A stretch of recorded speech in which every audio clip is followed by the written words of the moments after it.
Hello, friends. Happy Tuesday. It is wonderful to be back on a Tuesday with you. Welcome to today's Live Level Up conversation. Let's get started. Welcome to Level Up with Winnie Sun.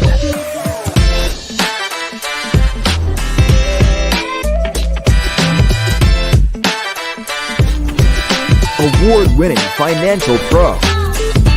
Get ready. Level Up with Winnie Sun.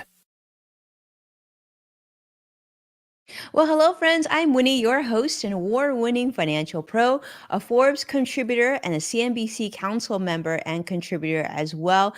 It is wonderful to be streaming here live with you, and hopefully you're having a great week so far. Definitely jump in, introduce yourself, let me know how your week is going. Let's start off and let you know how the market's doing. The Dow is currently down 79 points. Nasdaq's up about 178, 180 points now. S&P 500 is also in the positive, up 21 points. We've got a little bit more than 30 minutes left before the market closes today. So we'll hopefully some better news ahead. But as we look towards the election next week, well, I think we can all agree that there's going to be volatility in life as well as the financial markets. So as you've seen, Nasdaq is hitting a record high once again. Tech stocks have been making a not all, but many tech stocks are actually doing pretty well today, and we'll kind of keep a eye on what's happening later this week. But there's so many big financial business stories that I want to share with you, and one of the ones that's coming out is the story coming out of Oracle. Now, Oracle is a company we probably haven't talked about as much on this show, but they have some pretty great news coming out from CNBC reporting.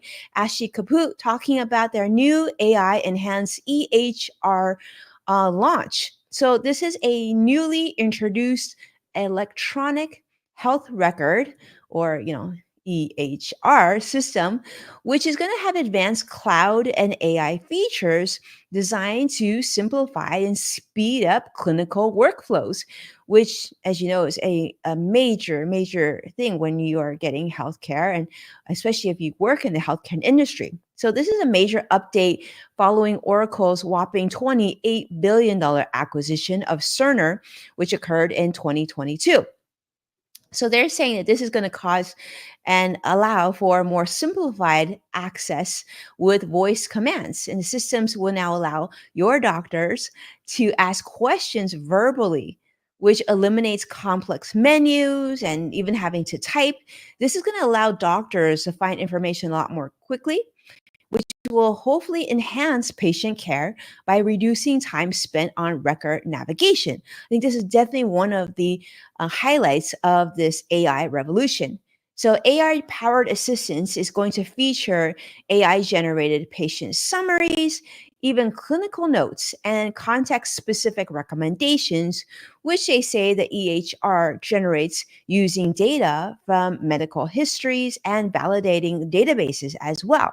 So Oracle's brand new EHR is now planning to capture market share from leading competitors, including Epic Systems, which currently holds the largest acute care market share. So Oracle development is hoping to replace Cerner's existing system with this new infrastructure. So I think this is something that we can all be excited about, is the development and involvement of AI in the area of healthcare and allowing our doctors to be more, I guess, more efficient, as well as probably having more information available to give them more options when it comes to patient care. I think in every respect, this can be seen as a positive. Now, if you've had family members or even yourself have had to go into the hospital and to get medical care, you've probably experienced a lot of waiting, and we got to see, we got to do more tests and see.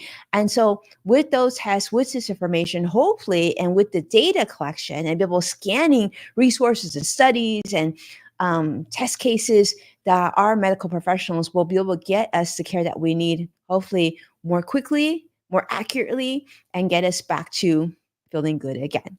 Well, in addition to that, let's talk about more tech news because this next story I thought is very interesting. I think it's going to be impactful for many of you who are joining me live today. And first off, want to say a big welcome, of course, to CrossX Spider joining us on YouTube Live. Definitely always grateful for you being here and never take it for granted. And thank you so much, Joshua, for making the time. But let's talk about Google.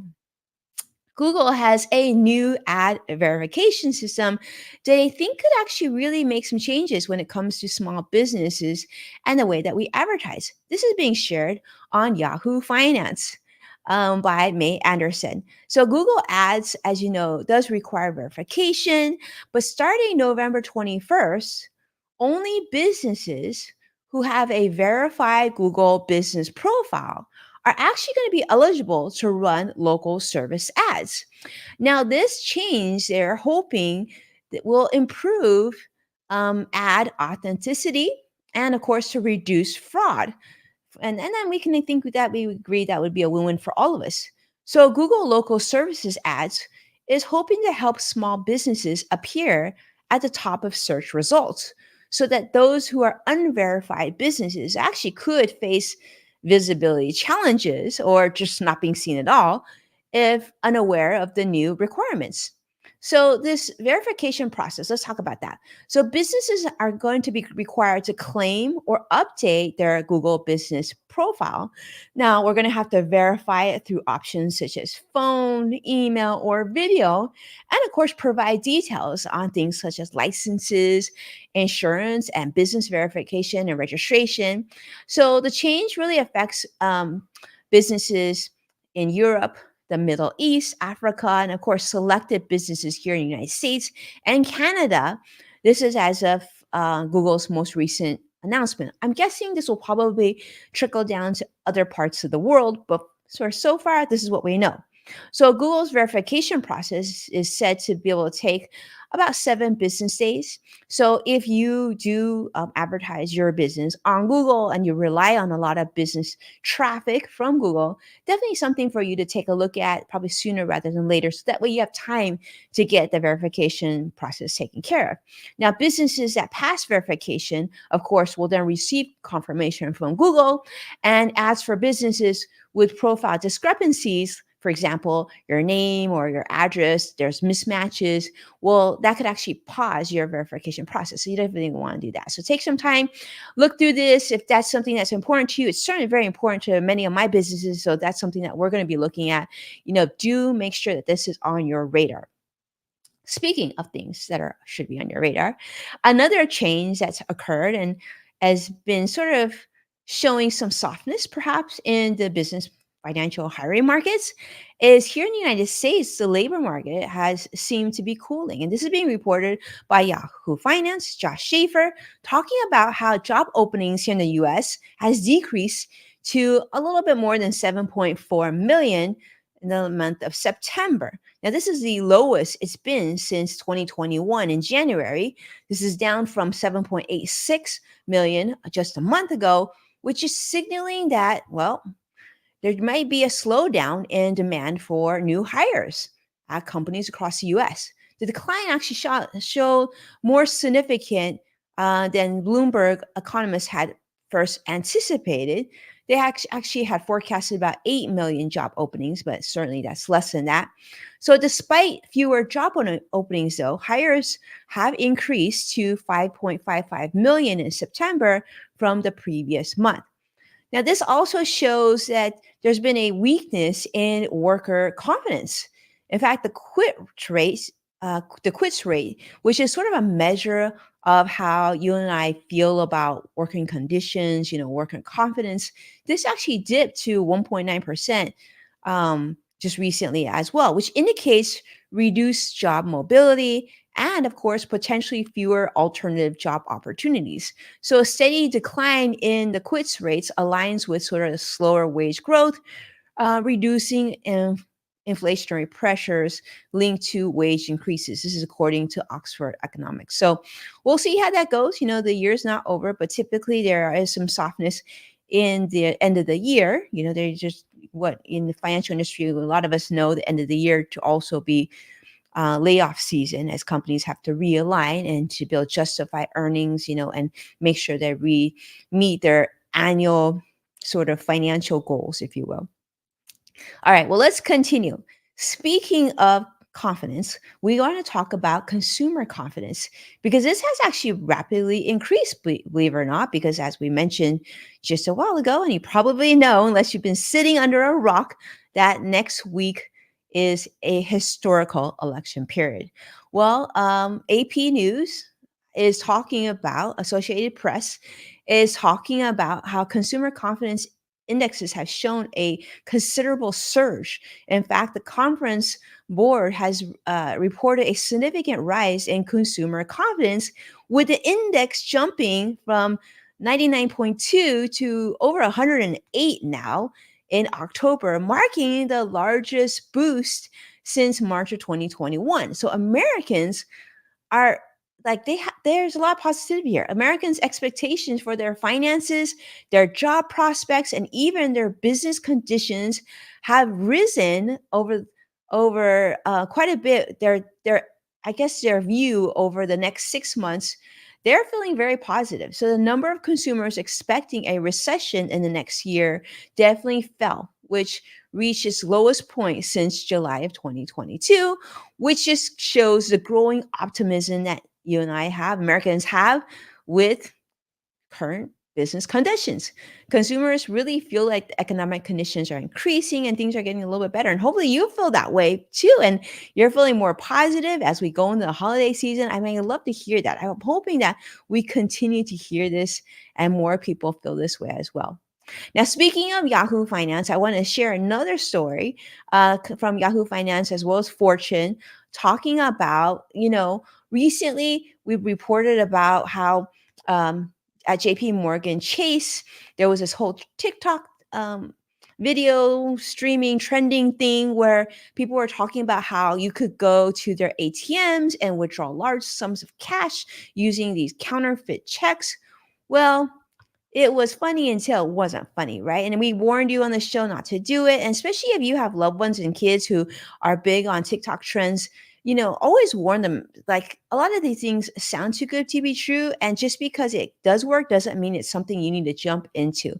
So Eleanor Pringle is reporting on this that this ATM glitch has now turned into fraud cases because JP Morgan Chase is not messing around. They're going to be pursuing legal action against customers accusing those who exploited a technical glitch of the ATMs, allowing them to withdraw these larger sums of money of cash using these, fake checks. Well, they're not going to have to pay because this sort of infinite money glitch, which gained traction over social media this past summer, allowing people what they call AKA free money by manipulating Chase's systems. Well, now this is going to be a big deal. Legal action is taking place in multiple cities. JP Morgan has filed 4 lawsuits in cities, including here in Southern California and Los Angeles, Houston, Miami. So total these cases involve more than $661,000, with the largest individual case totaling nearing $291,000 withdrawal, counterfeit check of $335,000. Yeah, the bank is demanding the full return of course, these fraudulently obtained funds, plus overdraft fees, interest, and in some cases, punitive damages to cover losses. I'm guessing they're going to add in things like legal fees as well. So similar instances have occurred at other banks, such as Bank of Ireland in 2023. But nonetheless, this is showing very clearly that yes, maybe it could work. Maybe temporarily you could get away with it, but it doesn't mean things are going to end. And Chase isn't messing around. Even though you could say, well, I'm a Chase customer. Why would they do that to me? Well, this is causing a lot of distrust, and of course it has issues for people and their businesses, and it's just not it's just not good all the way around. So if you thought you did this, or if you did this, best of luck to you, but don't do it again. And it looks like you could be in deep trouble if you're doing that as well. And I see Brian Schumann joining us on LinkedIn Live. Thank you so much, Brian, for joining us. Always a treat to see you here. And those of you who don't already follow Brian on LinkedIn, you probably should because it seems like most of the planet does. Thank you so much, Brian, for being here. And it's great to see you as well as Joshua. And really appreciate your support. Now, let's continue on because we want to talk about this. Now, this is something you definitely want to pay attention to because I know many of you will probably be traveling around the holidays, and some of you might be getting on an airplane as well. If not this year, maybe next year. And you want to be paying attention to this because this is some good news. This is being shared on the New York Times by Christine Chung, talking about a new rule for airlines and when it comes to major flight disruptions. Now, effective as of October 28th, which I believe was yesterday, there will now be automatic refunds for disruptions. The U.S. Department of Transportation, or DOT, is now requiring that airlines issue automatic refunds for significant flight delays, cancellations, or major schedule changes. Now, what's the definition of a significant delay, you ask? Well, this is being defined as a delay of over 3 hours for domestic flights and over 6 hours for international flights, providing some sort of consistency across airlines. Now, passengers will automatically receive refunds in their original form of payment within 7 days. For credit card purchases, we like the sound of that for sure, and 20 days for other payment methods. Now, passengers can claim refunds if they are downgraded, face unexpected airport challenges or changes, or lose paid services like Wi Fi or even C selection. There's additional refund scenarios for you as well. And baggage delay refunds, also a thing. Airlines must refund checked bag fees if luggage is delayed over 12 hours here domestically or 15 hours internationally. So that's not that long. So that's good. So I think this is going to be a good sign because if you're traveling, you want to feel comfortable and know that your luggage is going to arrive with you, especially since many of us don't just travel for leisure. Many times it's for business. Many times it's, could be for an event or for a tournament, sports. These are things that are really important. We want to make sure our luggage comes with us. So passengers now might still need to file a claim, but now there's going to be ways that you're going to be getting refunds, so that will be really, really clear. So lots of things to pay attention to. If you're flying, or someone that is flying, pay attention to these rules. The Department of Transportation has been making lots of strides, and hopefully that'll just make your travel experience even more positive. All right, speaking of things that hopefully are a lot more positive, this is one of the things that I'm going to categorize as things like I didn't know this was a thing, and I'm so glad it is, and I'm surprised that it took this long to become a thing. But I think we can all agree, for those of you who go to eat out, that this is probably going into the right direction of the things that make sense. And why wasn't this the case always? Well, McDonald's, they finally had a ruling that is now going to be working in their benefit.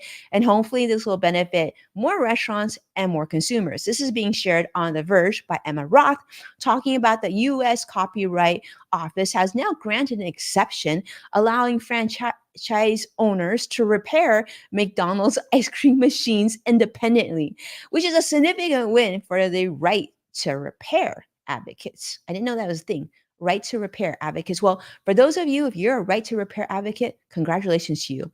This exception now is a big deal because it lets franchise owners of McDonald's bypass digital locks that were originally imposed by Taylor, which is the machine manufacturer, to now take a look and fix malfunctions that have plagued these machines for years. So if you've ever gone to McDonald's and you're really excited about getting ice cream and you couldn't because the machine was down, now this might be light at the end of the tunnel for you. Light at the end of the ice cream tunnel for you. Yeah. The exemption is part of a DMCA review, which is held every 3 years to sort of prevent copyright law from restricting essential maintenance and repairs on commercial food equipment. And I think all of us would agree that ice cream machine usage is definitely an essential maintenance in the commercial food equipment area, right? Yes. Of course, right? We gotta have some fun. But yeah, so that is happening. And so next time you go to McDonald's, I guess there isn't much of an excuse for the machine being down. You should be able to access your ice cream. And hopefully that's the case with other common sense machines at restaurants and other businesses as well. Speaking of things that are fun and interesting, I wanted to share this story that hit the news. Just talking about, I think we talked about just, a couple days ago about lottery winnings, and I was sharing that. I just feel like I shouldn't be buying the lotto because I never win. And maybe you feel that way as well. But here's a kind of feel good story about a gentleman in North Carolina. This is shared by CBS News, Money Watch. Well, Jerry Hicks, a North Carolina carpenter, really had a very lucky day. Well, he found a $20 bill outside of a convenience store, which he then took and bought a lottery ticket, which translated into a $1 million whopping win. Yep. He bought a extreme cash scratch off ticket at a speedway in Boone, North Carolina, after his usual lottery ticket was unavailable. So with this, his win offered the game's top prize. So after 56 years of work, well, he plans to retire, help his children, and he's going to celebrate with a meal at the Golden Corral. I feel like Jerry, you could probably go to a better meal than the one at Golden Corral, but I mean, it must be really good. So congratulations. I hope this was good. He chose to take a lump sum payout of $600,000, bringing his take home amount to about 429,000 after taxes. I know that's a lot in taxes, but yes. So congratulations, and talk about being lucky. Some people are just lucky. And speaking of things that are lucky, let's continue on because if you didn't know already, well, this week is Halloween. And so, for those of you who maybe haven't gotten your Halloween candy yet to give out, this is something that should be on your radar because CNN has shared, well, the cost of chocolate has, I guess, been squeezed by high cocoa prices and therefore is becoming more expensive and has led to a reduction in chocolate production. And so, because of this chocolate shortage, which is we can all agree is a very big deal, due, of course, largely due to extreme weather in West Africa, which supplies, interesting note, 70% of the world's cocoa. Well, candy companies are addressing the shortage by offering now non-chocolate items, reducing chocolate sizes, and adding alternative flavors or fillings to typical chocolate products. So I guess if you're going to go pick up Hershey chocolates or M&Ms, you might notice that things cost a little bit more. Well, weather patterns such as El Nino now are causing droughts and spreading different types of fungal diseases, which have reduced cocoa yields by over 14% this season. So, if you're going out to buy chocolate, you might notice it's going to cost a little bit more. I guess you could say that chocolate is becoming a little bit more rare because of all these different things. But nonetheless, hopefully, you still have an amazing Halloween this week, and you're able to give out the treats that you had on your radar. I know. Right? Saying, yeah. I was thinking that same thing. I guess, my kids just came back from a Halloween event recently, and quite a few chocolate items were on their prize that they won. So I guess I should consider that quite lucky. Yeah. All right. So let's continue. Last story is, of course, I want to share with you what's it right after Halloween? Yeah, Thanksgiving. And Target is rolling out a $20 Thanksgiving meal. That's right. CBS News, Kate Gibson is sharing this that you can actually get a Thanksgiving meal for four, not just one person, four people, priced at just $20, which is $5 less than last year. So they're hoping to make holiday meals more affordable for families who have faced inflation concerns. Now, the meal is going to include a whole bunch of cool things, such as a frozen turkey, potatoes, canned green beans, cream of mushroom soup, stuffing, mixed jarred gravy. And so they really want to cater to customers seeking budget-friendly holiday options. So if you're worried about how you're going to make things work this holiday for Thanksgiving, definitely take a look at Target and maybe, check it out. Maybe, I don't know if you have to get on a list or you have to order it early, but this is part of Target's broader holiday strategy which includes special deals through Target Circle 360, and of course, other stores such as Aldi and Walmart. They're also going to try and do things like this as well. And Sam's Club is offering a pre-cooked meal for 10, available for under $100. So I guess less than $10 per person. And this is just going to give even more competition for the retailers this holiday season, trying to capture holiday spending. So yes, so if you're looking for different uh, values and opportunities, just know that these things are available for you out there. You just got to go out there and take a look and see what could help you and maybe stretch your holiday budget just that much farther and maybe have a delicious meal as well. If you decide to take advantage of one of these meals, definitely report back. Let me know. Did you enjoy it? Did you not enjoy it? For us at my house, we're probably not going to partake in one of these deals only because, financial person. We planned early, and so we've already got our meal planned out. We got some of the things on sale ahead of time, so it's already in the fridge or freezer. So we're good to go there. All right, let's take a look at the market. Currently, the Dow is down 107 points. Nasdaq's up though, still 181 points. S&P 500 also up 20 some points currently. Market's got about 10 minutes to go here, so hopefully we see some positivity continue on in Nasdaq and S&P 500. I'm not sure if the Dow will come back up, but that's okay. There's still many days ahead. And with that, thank you so much, my friends, for being a part of today's Level Up. It is a treat to have you here. So many of you on all different platforms. Definitely hit that like button and subscribe to stay updated on all the latest content. And of course, if you want to watch past full episodes of Level Up, check out NASDAQ and Amazon Fire, Samsung, LG, Roku, and of course, all the latest are also on the streaming platforms that you're on currently, the different social media platforms that you're on.